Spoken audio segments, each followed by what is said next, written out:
La enfermera me dijo que ya podíamos verlo. Sofía saltaba a mi lado, con una bolsa llena de ropita azul que habíamos elegido juntos la semana anterior, la que tenía dibujados pequeños aviones. «Papá, ¿crees que se parezca a mí?», preguntó, apretando la bolsa contra su pecho. «Vamos a averiguarlo», le dije, y aceleré el paso. Cruzamos el estacionamiento del hospital casi corriendo. Yo llevaba semanas esperando ese momento. Un hijo, después de años de pedirlo, de intentarlo, de ilusionarnos cada vez que Valeria salía positiva en una prueba casera, y luego llorábamos juntos cuando no era cierto. Esta vez sí había sido cierto. Esta vez había un bebé real, con nombre ya elegido: Mateo.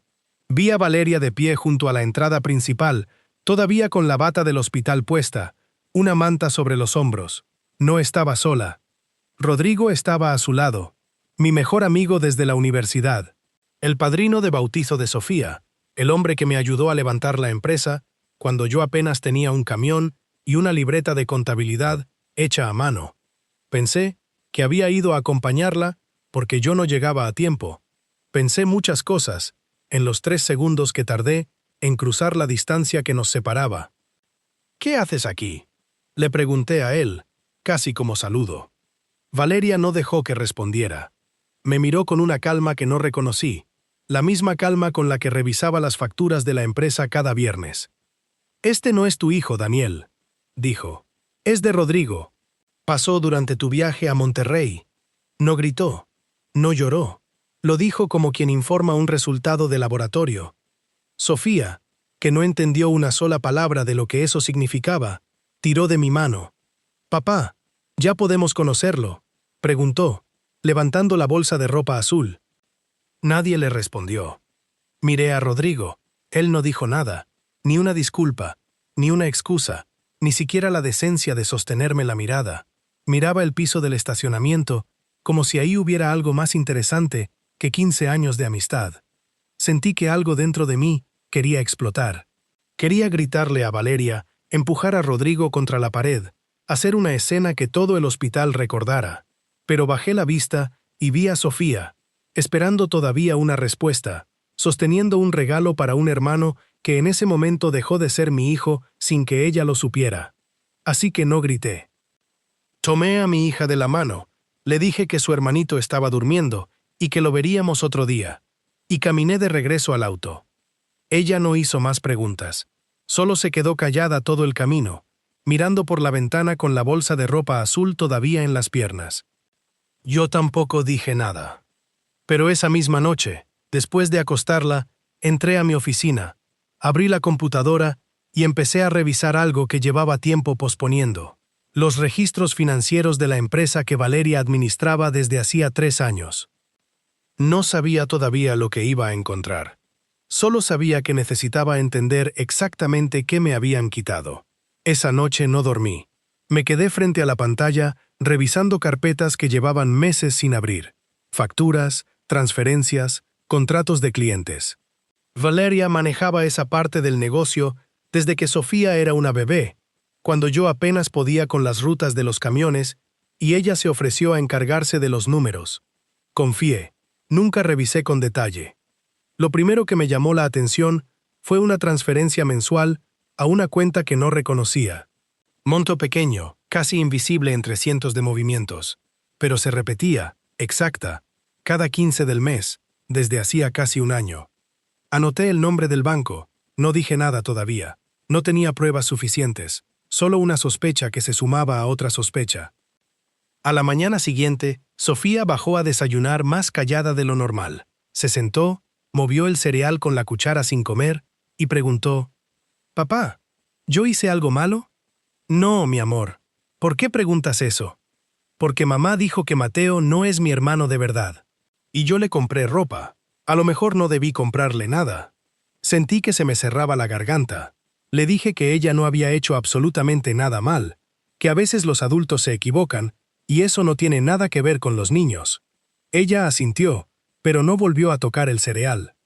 Esa fue la primera vez que la vi guardar silencio de esa manera. Antes hablaba de todo, de la escuela, de sus amigas, de lo que quería para su cumpleaños. Esa mañana solo pidió permiso para levantarse de la mesa, algo que nunca hacía en casa. Valeria volvió del hospital 2 días después, con Mateo. Se instaló en el cuarto de huéspedes sin preguntarme, como si la situación se resolviera sola con el paso de los días. Cuando intenté hablar con ella sobre lo que habíamos visto, sobre lo que seguía, respondió con la misma frase que repitió varias veces esa semana. No fue para tanto, Daniel. Fue un error. Tú nunca estabas, siempre metido en la empresa. Su madre llamó esa misma tarde. No para preguntar cómo estaba yo, sino para pedirme que pensara en el bebé y no hiciera un escándalo que afectara a toda la familia, como si el escándalo lo hubiera provocado yo. Rodrigo dejó de contestar mis llamadas. Como socio minoritario de la empresa, teníamos una reunión pendiente esa semana para revisar unos contratos con 2 clientes grandes. La canceló por mensaje de texto, sin explicación. Fue ese mensaje, más que cualquier otra cosa, lo que hizo que algo encajara en mi cabeza. La transferencia mensual, la cancelación repentina, los clientes que llevaba meses sin ver reportados en las cuentas que yo revisaba superficialmente cada trimestre. Empecé a preguntarme si lo que había visto en la puerta del hospital era apenas la parte que podía verse a simple vista. Esa noche, en lugar de confrontar a nadie, abrí una carpeta nueva en mi computadora. La llamé Registros. Ahí empecé a guardar capturas de pantalla, fechas, montos, nombres. No sabía todavía qué estaba armando. Solo sabía que, por primera vez en mucho tiempo, tenía que dejar de confiar y empezar a verificar. Para entender por qué no reaccioné con más fuerza esa primera semana, hay que retroceder un poco. Valeria y yo nos conocimos hace 9 años, cuando la empresa apenas tenía 2 camionetas y un local rentado.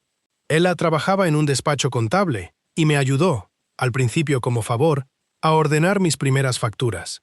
De ahí, pasamos a ser pareja, luego a casarnos, y cuando nació Sofía, ella dejó el despacho para encargarse de la administración del negocio de tiempo completo. Yo lo vi como un acto de amor. En realidad, le estaba entregando control total sobre algo que no volví a supervisar de cerca. Rodrigo entró como socio 2 años después, cuando necesitábamos capital para comprar más unidades. Puso dinero, yo puse el trabajo, y durante mucho tiempo funcionó. Cenaba en mi casa cada domingo. Le enseñó a Sofía a andar en bicicleta cuando yo estaba de viaje. Confiaba en él más de lo que confiaba en mis propios hermanos. Ese era el problema. Había construido toda mi vida, el matrimonio, la empresa, la familia, sobre la misma base de confianza ciega, sin preguntar nunca los detalles. Ahora entendía por qué Valeria se puso tan nerviosa el mes anterior cuando le pregunté, de pasada, por qué el margen de ganancias había bajado a pesar de que teníamos más rutas activas que nunca. Me dijo que era cosa de la inflación, y cambió de tema hablando del cuarto del bebé. También entendía por qué Rodrigo empezó a viajar por trabajo con más frecuencia en los últimos meses, siempre coincidiendo con fechas en las que yo estaba fuera de la ciudad. Nadie me lo dijo directamente. Nadie tuvo que hacerlo. Las piezas simplemente empezaron a acomodarse solas, ahora que por fin las estaba mirando. La escalación llegó el viernes siguiente, cuando la mamá de Valeria organizó una comida para hablar las cosas en familia. Fui, más por Sofía que por ganas de sentarme en esa mesa. Valeria llegó con Mateo en brazos. Nadie mencionó lo ocurrido en el hospital. En cambio, su hermana comentó, como quien no quiere la cosa: «Bueno, ya está hecho. Lo importante es que el bebé esté sano y que Sofía tenga un hermanito». Sofía, sentada a mi lado, bajó la mirada al plato y no volvió a levantarla en toda la comida. No pidió repetir postre, aunque era su favorito. Cuando quiso ir al baño, me preguntó en voz baja si podía acompañarla, algo que llevaba años sin hacer sola. De regreso a la mesa, escuché a la madre de Valeria decirle a mi esposa, en voz baja pero no lo suficiente: «Tienes que asegurarte de que Daniel no haga nada precipitado con lo de la empresa. Rodrigo dice que aún faltan movimientos por cerrar».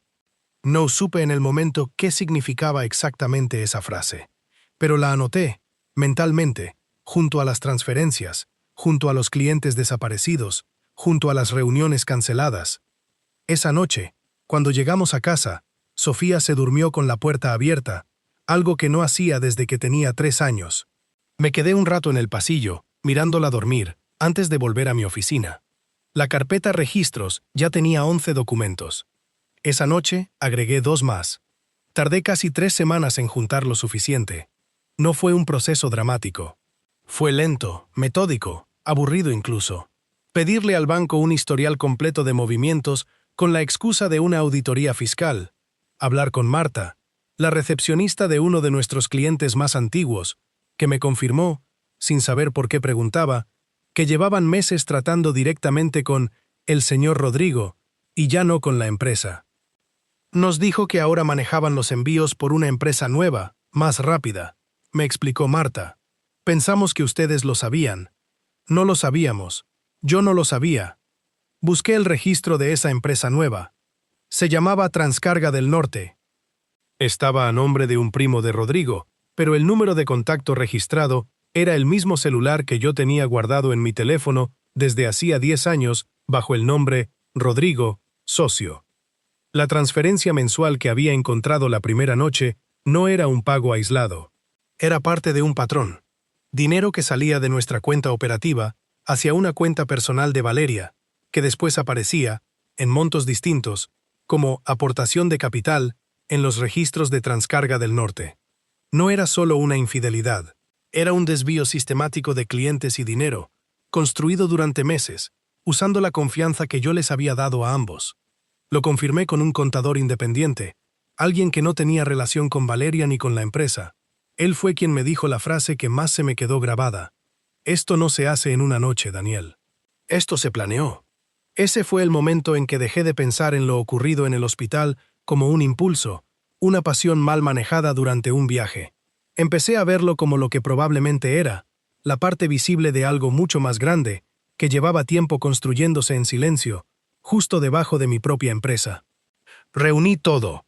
Capturas de pantalla, estados de cuenta, la declaración escrita de Marta, el registro público de Transcarga del Norte, los mensajes donde Valeria le pedía a Rodrigo esperar hasta después del nacimiento para no levantar sospechas.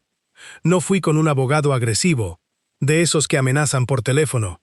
Fui con la abogada que había llevado el registro legal de mi empresa desde el inicio, una mujer que conocía cada contrato, cada socio, cada cláusula. «Tienes más de lo que crees», me dijo, después de revisar la carpeta completa, «y tienes algo más importante, tiempo. Ellos no saben que tú ya sabes». Esa noche, por primera vez en semanas, dormí unas horas seguidas. No fue alivio, fue algo más parecido a claridad. Al día siguiente, Sofía bajó a desayunar, y sin que yo dijera nada, tomó una galleta del frasco sin pedir permiso. Fue un gesto pequeño, casi invisible para cualquiera que no la conociera. Para mí fue la primera señal de que, aunque el resto de mi vida estuviera desmoronándose, algo dentro de mi hija empezaba, lentamente, a relajarse otra vez. Faltaba lo más difícil. Pero por primera vez desde la puerta del hospital, yo tenía el control de lo que venía. Story Blueprint. Título sugerido. No es tu hijo. Lo que ella no sabía es que yo también tenía un secreto. 1. Personajes principales. Daniel, protagonista. 34 años, dueño de una pequeña empresa de transporte y logística que construyó desde cero.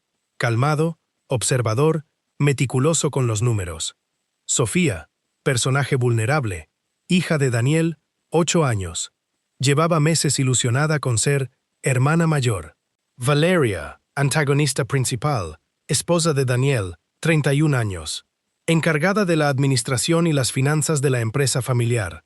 Rodrigo, antagonista secundario, mejor amigo de Daniel desde la universidad y socio minoritario en la empresa. El bebé, Mateo, recién nacido, inocente, símbolo del conflicto pero no responsable de nada. 2. Injusticia de apertura.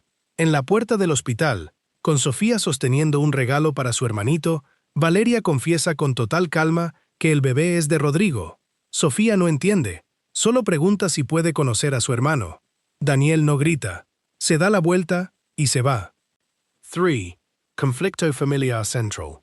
No es solo una infidelidad. Rodrigo también es socio de la empresa de Daniel.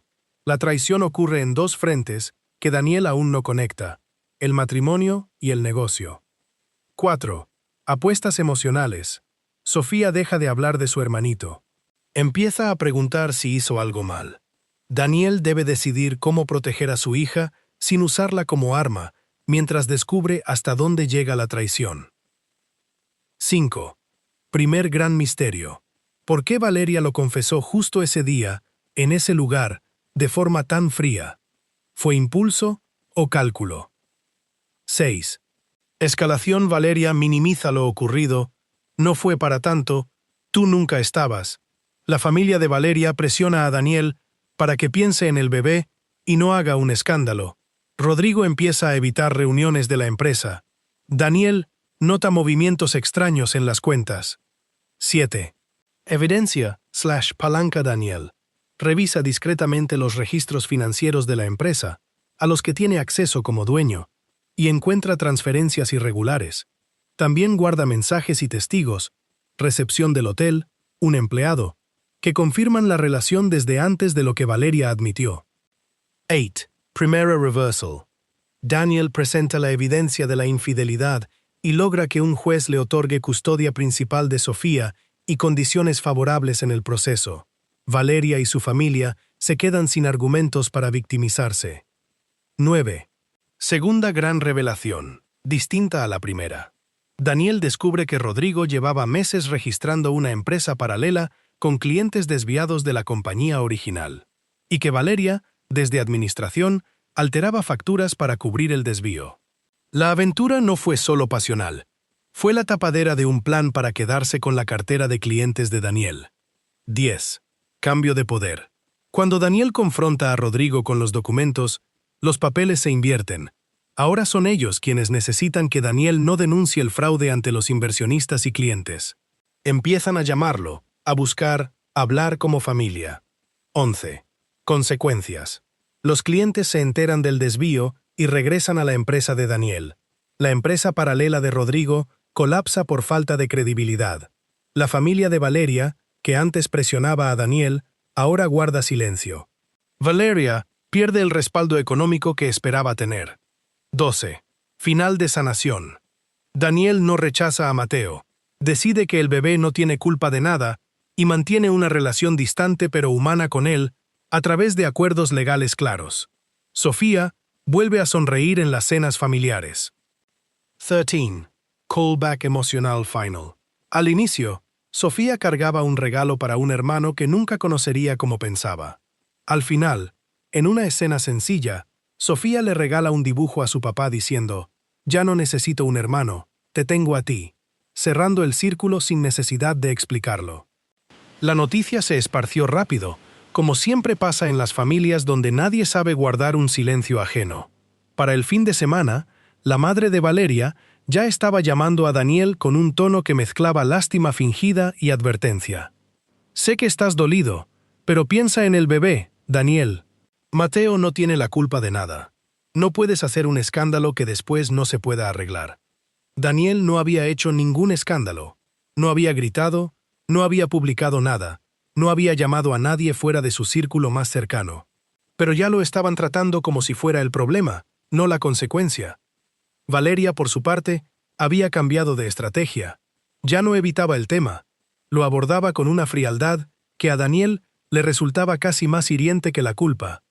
«No fue para tanto, Daniel. Tú nunca estabas. Trabajabas 14 horas. Yo estaba sola con Sofía, sola con todo. ¿Qué esperabas?». Él la escuchaba sin interrumpir. Notaba cómo cada frase estaba construida para desplazar el peso de la responsabilidad, para convertir la infidelidad en una consecuencia lógica de sus propias ausencias. Y por un instante, breve, la duda se coló. ¿Había estado tan ausente como ella decía? Pero luego pensaba en Sofía, que ya no preguntaba por su hermanito, que un día, mientras cenaban en silencio, le había dicho bajito, «Papá, ¿yo hice algo mal?», y esa pregunta pesaba más que cualquier argumento de Valeria. En la oficina, las cosas también empezaban a moverse de forma extraña. Rodrigo, que normalmente pasaba por el despacho todos los martes para revisar rutas y contratos, empezó a cancelar reuniones con excusas cada vez menos creíbles. Un viaje de negocios, una gripe, un compromiso familiar de último momento. Cuando finalmente coincidieron en un pasillo, Rodrigo evitó mirarlo a los ojos. «Daniel, esto no tiene que afectar la empresa. Somos profesionales». «Lo sé», contestó Daniel, con una calma que sorprendió incluso a él mismo. «Por eso sigo viniendo a trabajar todos los días». Pero algo en la manera en que Rodrigo lo dijo, «esto no tiene que afectar la empresa», se le quedó grabado. Como si ya hubiera anticipado que Daniel podría mirar hacia ese lado. Como si estuviera midiendo cuánto sabía, o cuánto sospechaba. Esa tarde, revisando un reporte trimestral que normalmente delegaba, Daniel se detuvo en una cifra que no cuadraba. Un cliente importante, uno de los más antiguos de la empresa, había reducido su volumen de pedidos a la mitad en los últimos 3 meses, sin ninguna queja ni explicación registrada. No dijo nada todavía. No a Valeria, no a Rodrigo, no a nadie. Solo guardó el reporte en una carpeta aparte, la misma donde había empezado a acumular fechas, nombres y silencios que no encajaban. Algo más grande que una traición amorosa empezaba a tomar forma. Y Daniel, por primera vez desde la puerta del hospital, sintió que necesitaba mirar los números con la misma atención con la que alguna vez había mirado a su esposa. Daniel siempre había creído que los números no mentían, aunque las personas sí. Fue esa convicción la que lo llevó a encerrarse 3 noches seguidas en la oficina, después de que todos se habían ido, con la carpeta de reportes financieros de los últimos 8 meses. Empezó por lo obvio, el cliente que había reducido su volumen a la mitad. Buscó el historial de comunicaciones y no encontró ninguna queja, ningún correo de renegociación, nada que justificara la caída. Solo una nota breve, firmada por Valeria, que decía: «Cliente solicita reducir frecuencia. Ver detalles con Rodrigo». No había más detalles en ningún lado. Siguió tirando del hilo. Revisó facturas, comparó montos con los registros bancarios y cruzó fechas de pago con fechas de servicio. Poco a poco empezó a notar un patrón. Ciertos clientes, todos de los más antiguos y rentables, habían reducido pedidos de forma progresiva en los últimos 6 meses. Y en cada caso, las notas administrativas llevaban la firma de Valeria o databan de reuniones donde Rodrigo había estado presente. Lo que más le inquietó fueron 3 transferencias, cada una por montos que individualmente no llamaban la atención, pero que sumadas representaban una cifra considerable.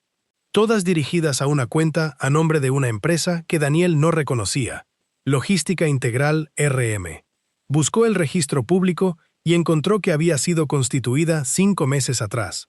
Uno de los socios fundadores era Rodrigo. Se quedó mirando la pantalla un largo rato, sintiendo que algo se acomodaba y al mismo tiempo se rompía dentro de él. No era solo una empresa paralela, era una empresa paralela financiada, aunque fuera parcialmente, con dinero que debía haber entrado a la compañía que él había construido desde cero. Esa misma semana, discretamente, habló con Marisol otra vez, y también con Ernesto, un empleado de logística que llevaba años con la empresa y que, con algo de nervios, terminó confirmándole que había visto a Rodrigo reunido con 2 de esos clientes por fuera del sistema, en cafeterías, sin que quedara registro en la oficina.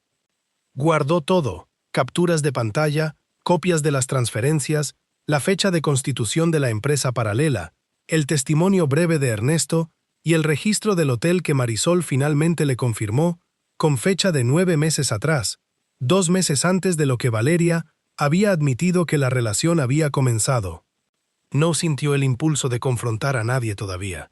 Sabía que la evidencia dispersa era vulnerable, fácil de negar o minimizar. Necesitaba armar el caso completo, sin fisuras, antes de mostrar una sola carta. Por primera vez desde el hospital, Daniel sintió algo distinto a la tristeza o la humillación. Sintió claridad. Y con ella, una determinación fría, casi quirúrgica. Protegería a Sofía, recuperaría lo que era suyo, y dejaría que Valeria y Rodrigo enfrentaran, cada uno, las consecuencias de lo que habían construido a sus espaldas. La carpeta en su escritorio ya no era solo un archivo de dolor personal, era, cada vez más, un expediente.